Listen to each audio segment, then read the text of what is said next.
দেখো, আমরা গত ক্লাসে চ্যাপ্টার 8 পড়াইছিলাম, তাই না? চ্যাপ্টার 8-এর যে থিওরিটা পড়াইছি, আজকে চ্যাপ্টার 8-এর আমরা ম্যাথ করাবো। তো ম্যাথটা দেখো, এই চ্যাপ্টার 8-এর ম্যাথ করতে হলে এই ফর্মুলাটা খুব বেশি জরুরি, যে সরল দোলকের সাহায্যে পাহাড়ের উচ্চতা নির্ণয়। এখন দেখো, আমরা ধরি পাহাড়ের তলদেশে অভিকর্ষজ ত্বরণ। হ্যাঁ, আমি একটা সূত্র আগে কিভাবে আসে সেটা আগে দেখাচ্ছি তোমাকে। হ্যাঁ, পাহাড়ের তলদেশে অভিকর্ষজ দেখো, তাহলে জি ইকুয়াল টু কত, G M by R square. এটা তো তোমরা জানোই। এখানে এমটা কি, এমটা হচ্ছে পৃথিবীর ভর, তাই না? এমটা হচ্ছে পৃথিবীর ভর। তারপরে দেখো আরটা হইলো তোমার পৃথিবীর ব্যাসার্ধ। আরটা হচ্ছে পৃথিবীর ব্যাসার্ধ। আর এই জিটা হইলো কি, পাহাড়ের নিচে অভিকর্ষজ ত্বরণ। এখন যদি পাহাড়ের উচ্চতা এইচ হয়, হ্যাঁ, তাহলে এইচ উচ্চতা অভিকর্ষজ ত্বরণটাকে আমরা কি ধরলাম, জি প্রাইম। দেখো, তো জি প্রাইম ইকুয়াল টু কত, g prime equal to g M by r plus h, অর্থাৎ এই আর এর সাথে এইচ যোগ করে দিছো। তাহলে 1 ও 2, 1/2 করলাম, কাটাকাটি করলাম, এইটা আমাদের একটা ফর্মুলা দাঁড়াইলো। G by g prime equal to কত, 1 প্লাস এইচ বাই আর। এখানে দেখো ভাগ করার পরে r by r 1, h by r whole square. ঠিক আছে, এই স্কোয়ারটা কি করলাম, উভয় পক্ষে বর্গমূল করলাম। বর্গমূল করলে আমরা এই যে এইটা পাইলাম। এখন এইটাকে এই পাশে রাখা, এটাকে এই পাশে নিয়ে আসলাম। তাহলে এইচ ইকুয়াল টু কত, জি বাই জি প্রাইম মাইনাস আর। এইচটা হইলো তোমার কার উচ্চতা, পাহাড়ের উচ্চতা। তাইলে তুমি সরল দোলকের সাহায্যে পাহাড়ের উচ্চতা নির্ণয় করতে পারবা। এই সূত্রটা কিন্তু প্রায় আসে, এই সূত্রে প্রচুর উদ্দীপক তোমাদের বইতে এই সিকিউগুলাতে আসে। তাই আমি সূত্রটা কিভাবে আসলো সেটা দেখাইলাম। এখন আবার দোলনকাল নিয়েও আসে, যে পাহাড়ের তলদেশে দোলনকাল, পাহাড়ের উপরে এইচ উচ্চতায় দোলনকাল। তাহলে পাহাড়ের তলদেশে দোলনকাল যদি আমাদের টি হয়, টি ইকুয়াল টু কত, 2π√L/g।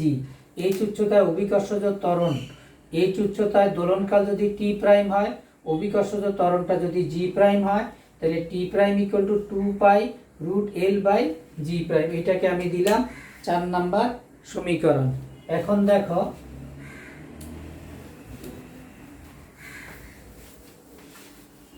শুরু দেখো, তাহলে আমরা কি আবার দেখো, এই পাহাড়ের তলদেশে দোলনকাল T equal to 2πL/g, h উচ্চতায় দোলনকাল টি প্রাইম হইলে আমরা পাইতেছি কত, T prime equal to 2πL/g prime.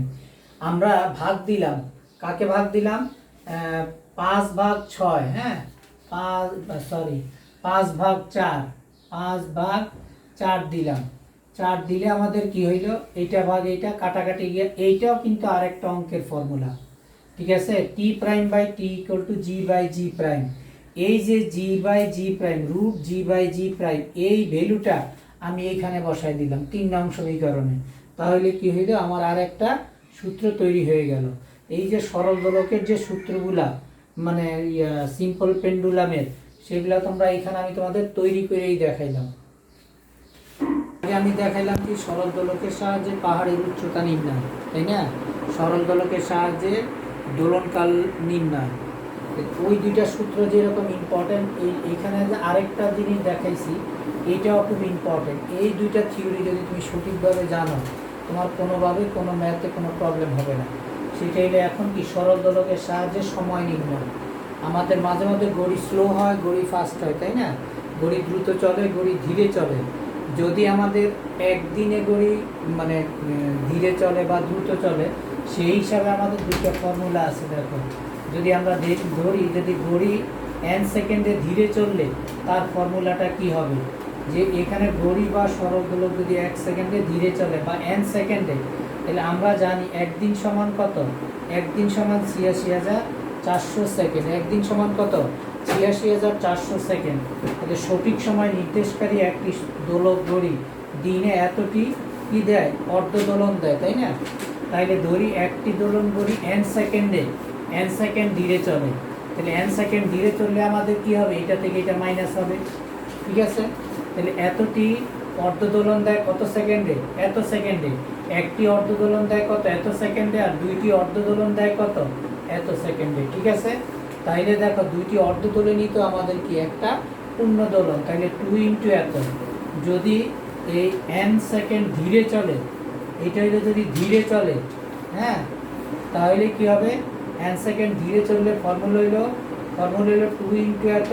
আর যদি n সেকেন্ড দ্রুত চলে বা ফাস্ট হয় ঘড়ি, কেমন, আর এটা যদি আমাদের স্লো হয়, তখন আমাদের সূত্র হইলো এইটা। এই দুইটা সূত্র যদি তুমি মনে রাখো, তাহলে তোমার কোনো অঙ্কেই কোনো প্রবলেম হবে না। আর একটা যেটা বারবারই ব্যবহার করা হয়, টি ইকুয়াল টু কত, 2π√L/g, এটা হলো সরল দোলকের ফর্মুলা। তাইলে এই সরল দোলকের ফর্মুলা থেকে তুমি নিজের মতো করে সূত্র তৈরি করো। যদি দুইটা মাধ্যম হয়, যেমন এই মাধ্যমে দোলনকাল হইল এ, এটাকে যদি আমরা 1 ধরি, আবার ধর এটা হইল মাধ্যমে। এবার আসো বি মাধ্যমের ক্ষেত্রে কত, টিবি ইকুয়াল টু কত, 2π√LB/g, এটা হলো আমাদের 2 নাম্বার সমীকরণ। তাহলে 1/2 যদি করো, তাহলে কি দাঁড়ায়, TA/TB ইকুয়াল টু কত, √LA/LB। এটাও আমাদের একটা ফর্মুলা, অর্থাৎ তুমি তোমার প্রয়োজন অনুযায়ী সূত্র তৈরি করতে পারো, ঠিক আছে। তাই এইটা একটা সূত্র, এইটা একটা সূত্র, এইটা একটা সূত্র। এর আগে আমরা কি করলাম, যেটা করলাম যে সরল দোলকের সাথে উচ্চতা নির্ণয় করছি, সরল দোলকের সাহায্যে এই উচ্চতায় দোলনকালটা, তারপরে ঘড়ি দ্রুত চলে, ঘড়ি ধীরে চলে, এই দুইটা ফর্মুলা। এখন আমি তোমাদের কয়েকটা প্রবলেম দেখাবো, যেভাবে এই অঙ্কগুলো এইভাবে করা যাবে, ঠিক আছে। দেখো, এখন আমরা কয়েকটা ম্যাথ করব, কেমন। এটা হলো চট্টগ্রাম বোর্ড 2019 সালের আসা একটা অঙ্ক। বলছে কোন স্থানে একটি সরল দোলকের দোলনকাল 1.8 সেকেন্ড, অভিকর্ষজ ত্বরণ যদি 9.8 হয়, পৃথিবীর ব্যাসার্ধ যদি এত কিলোমিটার হয়, তো দোলকটি যদি এত কিলোমিটার উচ্চতা বিশিষ্ট পাহাড়ের উপরে নেওয়া হয়, কেমন। তাইলে আমার প্রথম প্রশ্ন কি, কার্যকর দৈর্ঘ্য 40% বৃদ্ধি করলে দোলনকাল কত। প্রথম কোশ্চেনটা কিন্তু আমাদের সরল দোলকের সাধারণ সূত্রেরই ম্যাথ। বলছে কার্যকর দৈর্ঘ্য 40% বৃদ্ধি করলে দোলনকাল কত। তোমার প্রথম ক্ষেত্রে দোলনকাল কিন্তু তোমার দেওয়াই আছে। দেখো, এইটাই একটা সরল দোলক আমার কাছে আছে, এই হলো সরল দোলক, কেমন। এই যে সরল দোলকের এইখান থেকে এই পর্যন্ত সরল দোলকের এটি হলো কার্যকর দৈর্ঘ্য L1, ঠিক আছে। কার্যকর দৈর্ঘ্য তোমার L1। এই সরল দোলকটা ধরো প্রথম দৈর্ঘ্যটা ছিল এতটুকু, এই প্রথম দৈর্ঘ্যটা ছিল এতটুকু, এই দৈর্ঘ্যটা হইলো কত, L1। এই অবস্থায়, এই L1 অবস্থায় আমার দোলনকাল হইল T1, ওকে। এখন বলছে কার্যকর দৈর্ঘ্য 40% বৃদ্ধি, তার মানে আগে যতটুকু ছিল তার 40% বৃদ্ধি, তার 40% বৃদ্ধি কি, দৈর্ঘ্য বৃদ্ধি এতটুকু। এই অবস্থায় দোলনকাল কত, যখন সে এই অবস্থায় ছিল তখন এটা ছিল তার দোলনকাল T1। এখন দৈর্ঘ্যটা আমরা আরো বাড়ায় দিলাম, এই অবস্থায় তার দোলনকালটা কত সেটা চাইছি, ঠিক আছে। তাহলে প্রথম ক্ষেত্রে আমরা লিখতে পারি, এটা হলো গয়ের আনসার। প্রথম ক্ষেত্রে দোলনকাল কত, দোলনকাল হইল আমাদের T1 এর মান কত, 1.8 সেকেন্ড দেওয়াই আছে। আর প্রথম ক্ষেত্রে কার্যকর দৈর্ঘ্য হইল তোমার L1। তাহলে আমরা জানি T1 = 2π√L1/g, এটা হলো আমার 1 নাম্বার সমীকরণ। তাহলে দ্বিতীয় ক্ষেত্রে কি দাঁড়াইলো, দোলনকাল L1 প্লাস L1 এর 40% বৃদ্ধি। ক্লিয়ার ব্যাপারটা। এখানে যদি দোলনকাল না দিয়া যদি পর্যায়কালও দিত, তাহলে সিস্টেমটা হইলে এইরকমই। তাহলে আর L1 এর 40% বৃদ্ধি মানে যোগ। ক্লিয়ার। তাহলে খেয়াল করো, L2 = কত, L1 plus L1 into 40/100। Clear. তাহলে আমরা এখানে পাচ্ছি কি, দেখো এখানে পাচ্ছি L2 = কত, L1 প্লাস 2/5 ইন্টু L1, তার মানে L2 = কত, 7 L1/5। তাহলে আমাদের প্রথম ক্ষেত্রে আমাদের ফর্মুলাটা কি, T1 = 2π√L1/g। আর এটা হলো আমার 1 নাম্বার ইকুয়েশন। T2 = কত, 2π√L2/g। এইটা হলো 2 নাম্বার ইকুয়েশন। ভাগ দাও, 1/2, 1/2 হলো কত, T1/T2 ইকুয়াল টু কত, রুট L1/L2। ঠিক আছে, এখন তোমার T1 এর মান দেওয়া আছে কত, 1.8। এইটা T2টা বের করবা। L1 এর মান তো তোমার কাছে চাই না, L2 মান কত, 7 L1/5। এখানে বসায় দিলে, মান বসায় দিলে T2 মানটা পেয়ে যাবে।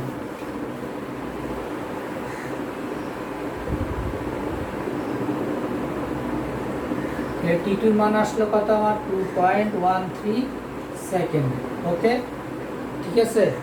এখন আমরা করব খ নাম্বারের আনসারটা। এটা বুঝছো তো? তাইলে দেখো, প্রথম ক্ষেত্রে আমরা কি পাইলাম, এই যে প্রথম ক্ষেত্রে দোলনকাল T1, কার্যকর দৈর্ঘ্য L1, T1 equal to twice by root L1/G। দ্বিতীয় ক্ষেত্রে আমাদের এইটা, তাহলে এখানে আসলে এইটা তো প্রথম ক্ষেত্রে লিখছি, এটা দেওয়ার লেখার দরকার নাই।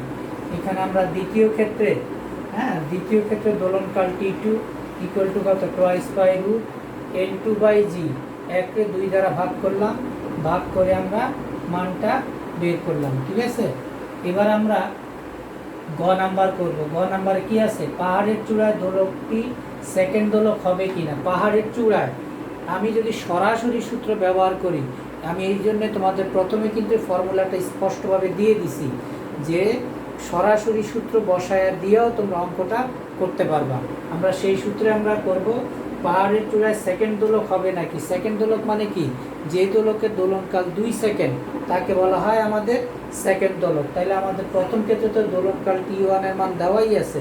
দ্বিতীয় ক্ষেত্রে আমরা এখন কি, T2 মানটা বের করব। T2 মানটা বের করে যদি আমরা 2 সেকেন্ড পাই, তাইলে আমরা বুঝবো যে পাহাড়ের চূড়ায় দোলনকাল 2 সেকেন্ড।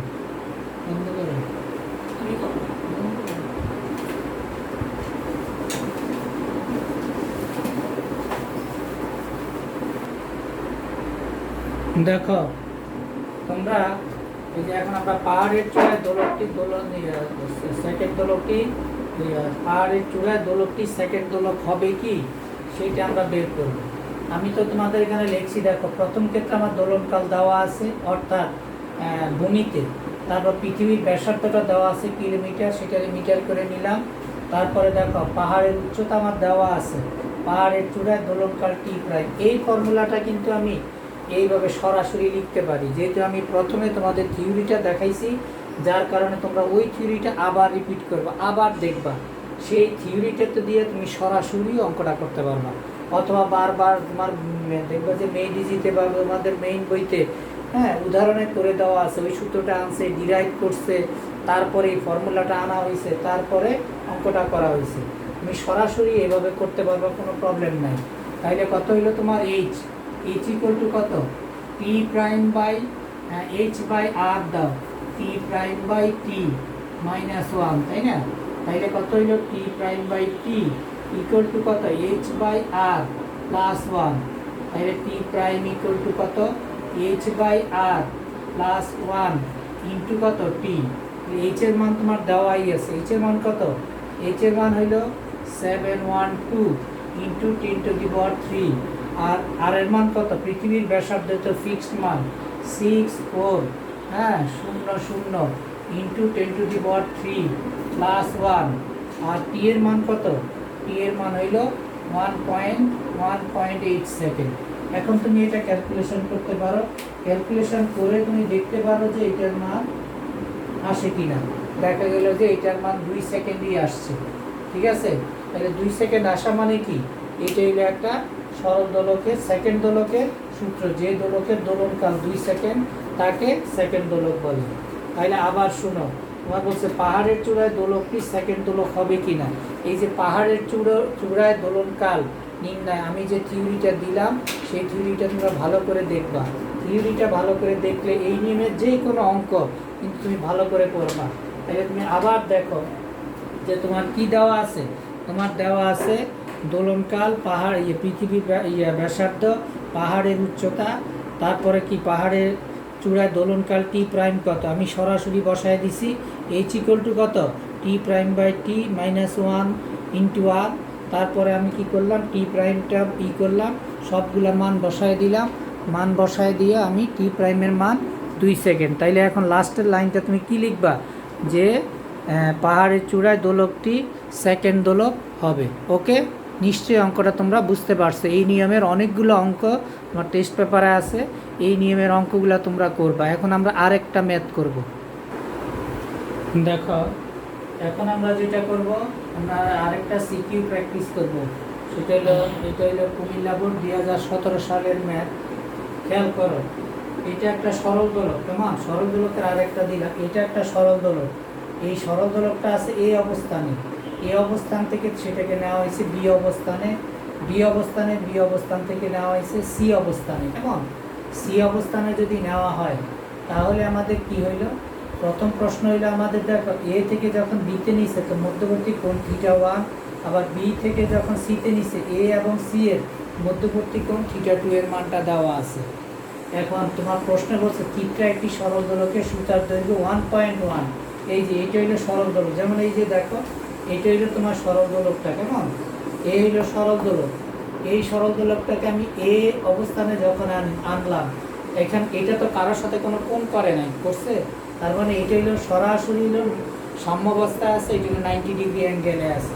তাই এটা থেকে যদি আমি এটাকে এখানে নিয়ে যাই তখন যে কোণটা করলো সেটা হলো θ1, এখান থেকে এখানে নিয়ে যায় যে কোণটা করলো সেটা হলো তোমার θ2। ক্লিয়ার? প্রশ্নে বলছি কি এ বি সি বিন্দুতে কার্যকর বলের মান বের করো। আরেকটা জিনিস, এখানে আমাদের সুতার দৈর্ঘ্য, এই যে দেখো এটা হইলো আমাদের সুতার দৈর্ঘ্য, কেমন সরল দোলকের, আর এই হইলো আমাদের বব, এ হইলো ববের, এ হইলো বব, কেমন এই ববের ব্যাসার্ধ দেওয়া আছে। তাহলে কার্যকর দৈর্ঘ্য কি, সুতার দৈর্ঘ্য প্লাস ববের ব্যাসার্ধ। সুতার দৈর্ঘ্য কিন্তু এতটুকু, এই যে সুতার দৈর্ঘ্য প্লাস ববের ব্যাসার্ধ, এটা হলো আমাদের কার্যকর দৈর্ঘ্য। তাহলে এখানে খেয়াল করো দোলনকাল কত, দোলনকাল আমাদের ফর্মুলা কি, টি ইকুয়াল টু টয়েস by root L by g. আমি আর এখানে মানটা বসাই নাই, সুতার দৈর্ঘ্য আমার দেওয়া আছে, ববের ব্যাসার্ধ দেওয়া আছে, তাহলে L equal to L plus আর, এল হইলো সুতার দৈর্ঘ্য, আর হইলো ববের ব্যাসার্ধ। এই মানগুলো আমরা এখানে বসাইলে কিসের মান পাবো, টি এর মান পাবো। ওকে, এবার আমরা গয়ে যাচ্ছি। গয়ে বলছি কি এ বি সি বিন্দুতে কার্যকর বলের মান বের করো। তাহলে আমাদের এই বর দেওয়া আছে ওবি, দেখো ও এ ও বি ও সি সবই একই মান, এটা হলো আমাদের কার্যকর দৈর্ঘ্য। আর কিউসির মান দেওয়া আছে, পিবির মান দেওয়া আছে, এইটার মান দেওয়া আছে, এইটার মান দেওয়া আছে। এটা আমাদের একটা সূত্র, কার্যকর বল এ বিন্দুতে কার্যকর বল কি, এফ ইকুয়াল টু কত, m g sine theta. F equal to কি, এম জি সাইন থিটা। তাহলে সাইন থিটা, থিটার মান কত, একটু আগে দেখালাম থিটার মান হইলো 90 ডিগ্রি, তাইলে সাইন 90 মান 0। F1 বিন্দুতে বলের মান 0। বি বিন্দুতে খেয়াল করো, বি বিন্দুতে কার্যকর বল হইলো F2, তাহলে F2 ইকুয়াল টু কত, mg sin θ1। এই যে দেখো এই কোণটা হইলো কত, ও পি বি ত্রিভুজ। খেয়াল করো ও পি বি ত্রিভুজ, কোণের বিপরীত হইলো লম্ব, সাইন থিটা ইকুয়াল টু কি, লম্ব বাই অতিভুজ। অতিভুজটা কত, ও বি, আর লম্বটা কত, পিবি। ঠিক আছে, তাইলে এখানে কত লিখলাম, সাইন থিটা ইকুয়াল টু লম্ব বাই অতিভুজ। লম্বের মান কত, লম্বের মান এই যে পিবি, পিবির মান আমাদের দেওয়াই আছে, এই যে দেখো পিবির মান দেওয়া আছে। ওবি তো আমাদের সব সুতার দৈর্ঘ্য একই। তারপরে সি বিন্দুতে বল হইলো এমজি সাইন থিটা, একই সূত্র, সাইন থিটা ইকুয়াল টু আবার লম্ব বাই অতিভুজ। আমি একবারে করছি জায়গার অভাবে, সাইন থিটা ইকুয়াল টু কি, লম্ব, আবার সাইন থিটা পাচ্ছে কত, ও কিউ সি ত্রিভুজে। সি বিন্দু মানে কি, ও কিউ সি ত্রিভুজ। সি বিন্দু মানে কি, ও কিউ সি ত্রিভুজ। ও কিউ সি ত্রিভুজের কোণটা কত, θ2। তাহলে কোণের বিপরীতটা কত, লম্ব কিউ সি, আর অতিভুজটা কত তোমার কিউ সি। অতিভুজটা হলে তোমার ও সি। তাহলে সাইন θ2 ইকুয়াল টু কত, Q C divided by O C. এই যে Q C divided by O C, Q C divided by O C. এখানে আরেকটা লাইন লেখা উচিত ছিল, এম জি সাইন θ2 পরিবর্তে আমরা লিখতে পারতাম কিউসি, সাইন থিটার পরিবর্তে কিউসি ডিভাইডেড বাই ওসি।